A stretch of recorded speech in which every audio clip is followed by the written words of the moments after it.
Coloqué la última copa de cava sobre el mantel blanco, cuidando que quedara perfectamente alineada con el plato. Había planchado ese mantel a primera hora, mientras aún estaba oscuro, y lo decoré con pétalos secos de lavanda. Las velas de cera esas que había guardado para una ocasión especial estaban listas para encenderse.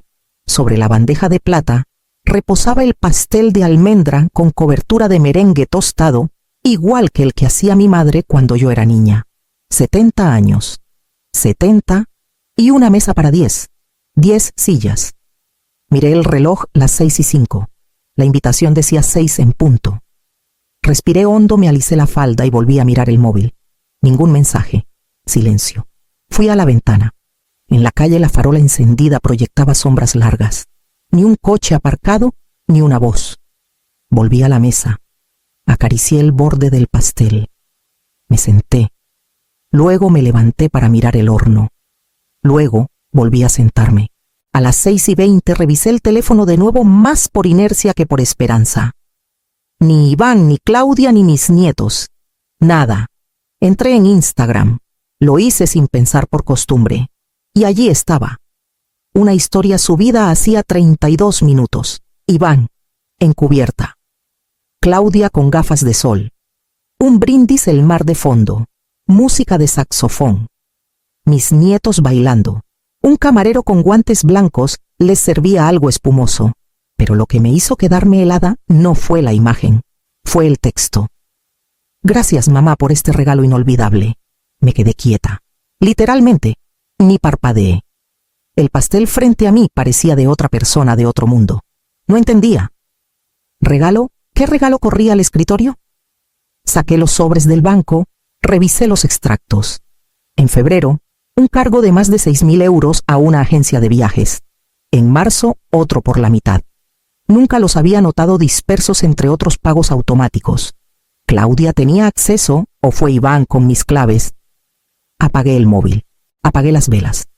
Y me senté, sola, con las manos en el regazo y el eco de mi respiración, pero no lloré. No aún, porque algo se encendió dentro de mí. No rabia, no tristeza, algo más preciso, más frío, como una hoja afilada colocándose en su sitio. Ahora lo recuerdo todo con una claridad que me espanta. Fue hace 2 semanas, una tarde cualquiera. Iván llegó con una caja de bombones, sabía que me encantan los de licor, y una sonrisa ensayada. Se sentó en la mesa de la cocina mientras yo colaba café, y me habló con ese tono suave que usa cuando quiere algo. Me dijo que estaba arreglando los papeles familiares para evitar problemas en el futuro. Que si yo faltaba algún día, dijo eso, con esa frialdad, lo mejor era tener todo simplificado. Me mostró un par de folios con letras pequeñas y márgenes amplios. Solo son actualizaciones del padrón y un poder para representar a la familia. Nada grave, mamá. Confía en mí como siempre. Y firmé. No leí. Jamás pensé que mi hijo pudiera... No. Me niego a terminar esa frase. Ahora, sentada frente al archivador gris del pasillo, busco esos papeles. Todos los contratos, los testamentos, las escrituras. Todo está ahí. O debería estar. Pero los folios que firmé no están. Y tampoco está la carpeta granate, la de mi marido. La que llevaba su testamento, su última voluntad. La que siempre había mantenido cerrada con una goma elástica. Recuerdo perfectamente haberla puesto en sus manos aquella misma tarde. Él me lo pidió con ese tono práctico que heredó de su padre para revisarlo con el abogado mamá. Es solo una actualización. Trago saliva. Las manos me tiemblan. Busco por toda la casa. Nada. Tomo el móvil. Llamo. 1 vez, 2, 3. Buzón de voz. Ahora mismo estamos desconectando del mundo. A disfrutar el mismo mensaje de la historia de Instagram. Desconectando del mundo. Claro que sí. Me siento en el borde de la cama. Repaso mentalmente la conversación, el tono, el momento exacto en que supe que algo no estaba bien, pero no quise verlo. No es que no me diera cuenta, es que no quise creerlo. Porque aceptar que tu propio hijo puede traicionarte es otra forma de muerte. Pero hay algo que él no sabe. Yo también aprendí a callar y actuar. El teléfono suena poco antes de la medianoche. El tono es breve, casi tímido, como si quien llama no estuviera del todo seguro de hacerlo. Contesto sin pensarlo. Al otro lado, la voz de Lucas, mi nieto mayor. Abuela, estoy en el camarote. No puedo hablar muy alto. Solo quería decirte feliz cumpleaños. No sé qué responder. Me trago las lágrimas como tantas veces. Él continúa atropellado, nervioso. Yo no sabía que no te veríamos. Papá dijo que era solo un viaje corto, que después pasaríamos por tu casa. Lo juro. Yo no quería ir, pero mamá insistió. Y papá, ya sabes cómo es. Lo sé, cariño. Mi voz sale serena aunque me duela todo por dentro. No te preocupes. Disfruta del viaje. ¿Sí? ¿Estás bien?, pregunta casi en susurro. Estoy viva, Lucas. Y eso ya es bastante. Cuídate mucho. Y gracias por llamar. Cuelgo antes de que mi voz empiece a temblar. Me quedo mirando el móvil un instante con la pantalla aún encendida. Ese niño, ese muchacho tiene algo que su padre perdió por el camino corazón. Camino hacia la alacena del pasillo, detrás de los manteles viejos y las cajas de fotos. Allí, detrás de todo, está la caja. Metálica, con las bisagras oxidadas y un candado antiguo que aún recuerda la combinación. No la había tocado desde que murió Adalberto. Al abrirla, el olor a papel viejo me golpea. Dentro, los documentos, copias de las escrituras originales de la casa, mi propio testamento, unas cartas sueltas. Y una en particular, con mi nombre escrito en mayúsculas en la letra angulosa de mi marido. Si lees esto sola, cuida lo que construimos. Me quedo inmóvil. La vela tiembla, mis manos también. Cuida lo que construimos. Y si ya no queda nada, y si ya lo han desmantelado todo mientras yo cocinaba y ponía la mesa. Pero entonces, casi sin querer, mis dedos tocan un papel más fino, escondido entre las páginas del testamento original. Y al desplegarlo, lo que leo me hace incorporarme de golpe. No dormí esa noche. Me quedé sentada junto a la caja abierta, rodeada de documentos y preguntas. A la mañana siguiente fui directa al despacho de Romina. Ella y yo fuimos compañeras en la universidad, y aunque tomó el camino del derecho y yo el de la docencia, siempre hemos confiado la una en la otra. Me recibe con su café de siempre y sin rodeos. Enséñame lo que tengas. Dice seria, sin maquillaje, sin diplomacia. Le entrego la copia digital que Iván me había enviado unas semanas atrás, supuestamente por transparencia. Me dijo que era una formalidad, un simple poder general para que él pudiera ayudarme con gestiones bancarias. Lo firmé sin revisar. En aquel entonces aún pensaba que ayudar significaba cuidar, no controlar. Romina lee en silencio. Su ceño se frunce. Deja el café sobre el escritorio sin beber. Vuelve al documento. Lo analiza párrafo por párrafo. Al cabo de unos minutos levanta la vista. Está más pálida que cuando llegué. Esto no es un poder general, Mavi. Es una cesión total de patrimonio. Cediste la propiedad, los derechos sobre tus cuentas, hasta el uso de tus seguros médicos. Todo. Siento cómo se me derrite el estómago. Pero eso es legal. Romina no responde enseguida. En su lugar, desplaza el documento con los dedos hasta un segundo archivo. Y esto es peor. Se gira el monitor para que lo vea. Otro documento más reciente. Otro poder notarial. ¿Esto también lo firmaste? No. Nunca he visto eso. Hay una firma tuya. O lo parece. La miro.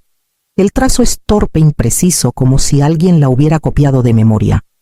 No es la mía, pero para un notario distraído podría pasar. Romina suspira. Con esto no solo te quitaron la casa, te sacaron del control de tu vida. Cualquiera con este poder puede decidir por ti. Vender, hipotecar, internarte, lo que sea. Mi cabeza late. Me llevo las manos al regazo. Todo se tambalea. ¿Puedo hacer algo? Romina me mira con firmeza. Depende de qué más hayan hecho mientras tú cocinabas tartas y ponías copas. Pero no estás sola, Mavi. Vamos a levantar cada piedra. Y en ese momento suena su móvil. Lo toma, lo escucha, y su rostro cambia por completo. No grité, no rompí nada, ni siquiera lloré. En lugar de eso, salí del despacho de Romina con la determinación de quien ha cruzado ya la línea del dolor y ha entrado en el territorio de las decisiones. Caminé sin pausa hasta el despacho del notario Ubaldo, aquel con el que mi marido y yo habíamos firmado la hipoteca hace más de 30 años. Siempre fue un hombre correcto, discreto, y lo más importante, ahora todavía respetaba a mi familia. Me recibió con su habitual gesto contenido. «Mabilia, ¿todo bien? Necesito tu ayuda, Ubaldo. Y necesito que no hagas preguntas por ahora». Le mostré los documentos antiguos que conservaba desde la compra de la casa. Escrituras originales firmadas por ambos y una cláusula que aún seguía en vigor la potestad de modificar la titularidad en caso de fallecimiento de uno de los cónyuges sin herederos claros designados legalmente. No quería perder tiempo en pelear con Iván por lo que ya había tomado como suyo sin permiso. Pero sí podía evitar que terminara de destrozar lo que mi marido y yo habíamos construido con décadas de trabajo. Ubaldo leyó en silencio con el ceño fruncido y al final asintió con pesar. «Puedo ayudarte, pero esto tendrá consecuencias. Las acepto». Horas después firmé la reescritura de titularidad. La casa Mi Casa pasaba a ser un bien compartido entre mí y una fundación local que brinda apoyo legal médico y social a mujeres mayores en situación de abandono o riesgo. Nadie podría venderla ni hipotecarla sin el visto bueno de la fundación. Era mi manera de dejar huella, pero también de protegerme. Y quizás de proteger a otras como yo. Cuando volví al despacho de Romina para entregarle una copia, me miró con los ojos brillantes. «¿Estás segura? Más que nunca». Y justo al sentarme su móvil vibró de nuevo sobre la mesa. Esta vez la notificación en pantalla llevaba el nombre que más temía ver. El crucero atracó en Valencia una mañana clara, con cielo sin nubes y olor a salitre en el aire. Iván y Claudia bajaron entre risas, bronceados, relajados, arrastrando maletas de ruedas gruesas y etiquetas de tiendas de lujo.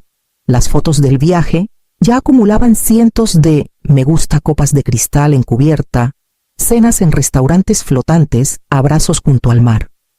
Volvieron como si nada, como si yo no existiera. Cuando llegaron a la casa, la que daban por suya, no encontraron la bienvenida que esperaban. En la verja del jardín, atado con bridas a la reja, había un cartel blanco con letras negras sencillo, pero tajante. Propiedad en proceso de cesión legal.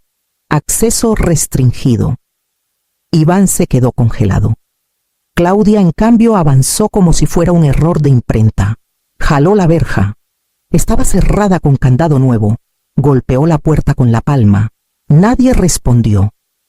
El silencio del vecindario los envolvió como un juicio.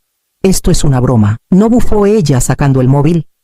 «Esto es nuestro», llamó al notario con tono imperioso. Iván llamó a su abogado. Voces tensas, respuestas confusas, trámites no notificados, cesión parcial irreversible. ¿El notario Ubaldo no tiene obligación de consultarlo con ustedes? Escuché que dijeron, según me contó Romina más tarde. Yo no estaba allí para verlo. No necesitaba estar. Había recogido mis cosas días antes, dejando cada habitación como una fotografía del pasado. Me mudé temporalmente a casa de Romina, que me ofreció su habitación de invitados, sin hacer preguntas, solo con una taza de té y una manta doblada sobre la cama. Dormí esa noche con la ventana abierta. Por primera vez en años sentí que el aire me pertenecía. No el techo, no los ladrillos, sino la decisión. La libertad de no dejarme arrastrar más por el cariño condicionado. Mientras ellos recorrían su álbum de vanidades, yo había trazado el mapa de mi recuperación. Y lo mejor era que aún no sabían todo lo que les esperaba. No tardó en llegar la reacción. Una semana después de su regreso, Iván recibió un sobre oficial con membrete del registro notarial. Me lo imagino en la cocina con Claudia a su lado, abriendo el documento con manos que ya no temblaban por nervios, sino por algo más denso, por pérdida. La notificación era clara. A partir de ese día, quedaba suspendido como administrador de todos mis bienes. El nuevo acuerdo de titularidad estaba inscrito y sellado. Ni él ni Claudia podían tocar un solo euro ni mover una sola ficha. Pero lo que más lo descompuso, según me contó luego Romina, Fue el segundo sobre más pequeño escrito a mano. Mi letra sin adornos. Lo abrí con cuidado antes de enviarlo. Las palabras me habían salido sin esfuerzo. Era verdad. No me dolió el viaje. Me dolió darme cuenta de que solo era útil para financiarlo. Pero el dinero no era mío. Era para algo más digno. No firmé con nombre, solo con una inicial. Lo suficiente para que entendiera que no había marcha atrás. Claudia reaccionó como sabía hacerlo, con maquillaje perfecto, selfies estratégicas y una publicación en redes donde decía: mi suegra tiene problemas de memoria. Estamos preocupados. Ojalá no esté siendo manipulada. Pero algo ya había cambiado. La gente no respondía con los emojis de siempre.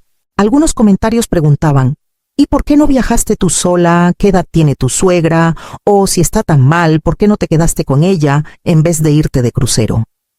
Y entonces empezaron a llegarme mensajes privados. Personas que no conocía, amigas de antiguas vecinas hasta una profesora de Lucas. Me decían: te creo. Eres más fuerte de lo que pareces. Ojalá mi madre hubiera tenido tu coraje. No respondí a ninguno, pero los leí todos. Una parte de mí se estremecía con cada palabra. No por el reconocimiento, sino por la confirmación de que no estaba sola en este nuevo camino. Porque la siguiente decisión que iba a tomar no era solo para mí. Iván apareció en la notaría con corbata torcida y mirada desencajada. Exigía hablar con Ubaldo como si aún creyera que su apellido tenía peso suficiente para torcer leyes. Ubaldo, con su serenidad de siempre, lo escuchó sin interrumpirlo. Luego le entregó una copia del nuevo registro. La casa había sido cedida de manera irrevocable a la Asociación Hortensia. No puede revertirse, dijo con voz firme. Ya hay residentes empadronadas, mujeres mayores en situación de abandono. Viven allí, duermen allí. Iván apretó los dientes. Mencionó abogados, recursos, tribunales. Ubaldo solo negó con la cabeza. No fue una venta, fue un acto de voluntad solidaria, y fue legal. Mientras tanto, yo preparaba la mesa en casa de Romina. No era mi casa, pero ella me había hecho sentir como si lo fuera.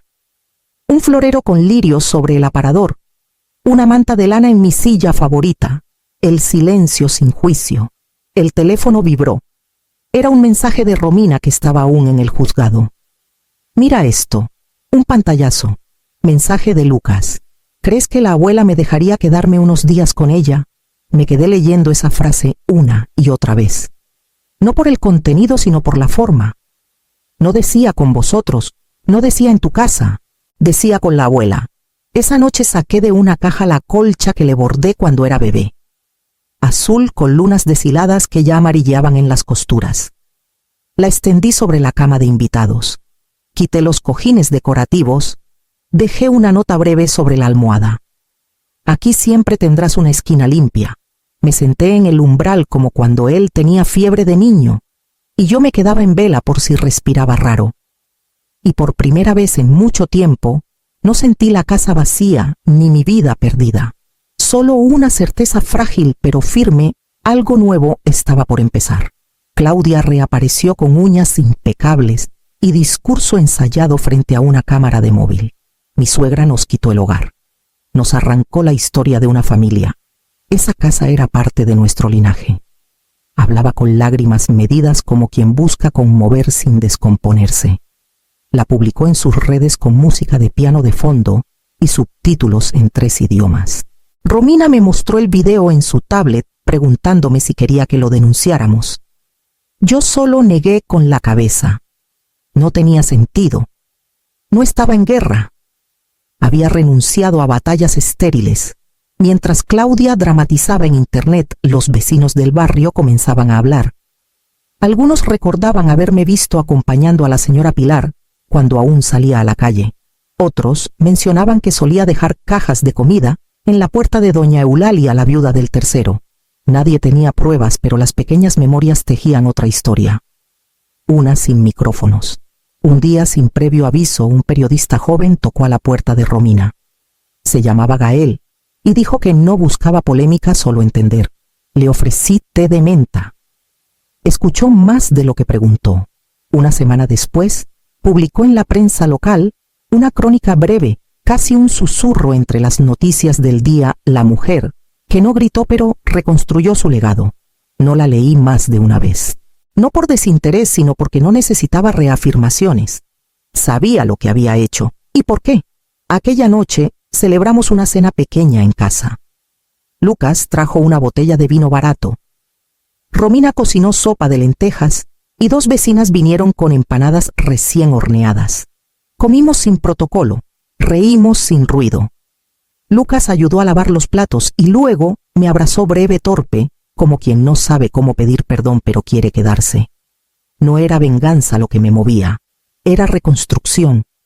Y mientras el reloj avanzaba sin apuro, supe que aún faltaba un gesto, uno más, el último. No volvías de escuchar el nombre de Iván en boca de nadie, como si el mundo hubiera decidido girar sin él, más ligero, más limpio. Los periódicos dejaron de mencionarlo, sus perfiles en redes quedaron abandonados. A veces el silencio no castiga, solo revela. Claudia, en cambio, mutó. Ahora vendía cursos online de resiliencia familiar y gestión emocional desde la herida. Usaba frases como sanar para avanzar y se grababa haciendo yoga en balcones prestados.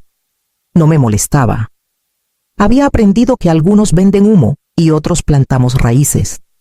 No ocupábamos el mismo terreno. Yo ya no vivía en aquella casa. Mi hogar era otro, ahora más pequeño, pero con ventanas abiertas.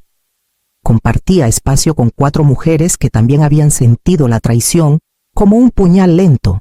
Algunas hablaban mucho, otras casi nada. Pero todas sabíamos cuándo dejar el silencio hablar. Una trajo bizcocho de manzana una tarde. Otra dejó una bufanda en mi cama porque me oyó toser de madrugada. No era familia, pero era red. En una caja de madera al fondo de mi armario conservo pocas cosas. Una foto donde tengo a Lucas en brazos, gordito, dormido, con el labio inferior caído. Y una carta que me escribió mi esposo antes de fallecer. A veces la releo no por nostalgia, sino por afirmación. Me recuerda que alguna vez alguien supo quién era yo incluso cuando yo lo olvidaba. Esa mañana, el día de mi cumpleaños, encontré una nota bajo mi taza del desayuno. La letra era inconfundible, torpe, de quien aún piensa más rápido que escribe: feliz cumpleaños, abuela. Lo que hiciste, lo entendí ahora. No lloré, pero el corazón se me acomodó en el pecho como si por fin encontrara una silla después de mucho estar de pie. Me serví un café caliente, salí al patio y dejé que el sol me tocara la cara. No gané, no perdí, me liberé. Y al mirar el mundo sin miedo, supe que lo mejor no era lo que había quedado atrás, sino lo que aún podía empezar.